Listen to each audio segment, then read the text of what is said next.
জীবনে যত নামাজ কাজা করেছ, ওই কাজা নামাজের ঘাটতি যদি পূরণ করতে চাও, আমি একটা ফর্মুলা, একটা পন্থা তোমারে বাতায় দিতে পারি। বলে দিব জীবনে যত নামাজ কাজা করেছেন, সমস্ত নামাজের ঘাটতি পূরণ করার একটা পথ আছে, একটা মত আছে, একটা রাস্তা আছে। কেউ যদি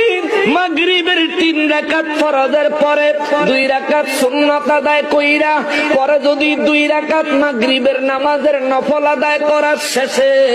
যদি 2 রাকাত করে 6 রাকাত সালাতুল আওয়াবিন নামাজ আদায় করে, প্রত্যেক রাকাতে সূরা ফাতিহার সঙ্গে 3 বার কুল হুয়াল্লাহ সূরা, যদি বেশি পারো 5 বার, যদি বেশি পারো 7 বার, যদি বেশি পারো 10 বার। নবী কয় এইভাবে যারা 2 রাকাত করে 6 রাকাত আওয়াবিন নামাজ আদায় করবে, 12 বছর দিনের বেলা রোজা রাখার, রাতের বেলা আল্লাহর রাস্তায় জিহাদ করার, দৈনিক 5 ওয়াক্ত নামাজ পড়ার সওয়াব আল্লাহ আমার উম্মতের আমলনামায় দিয়ে দিবে।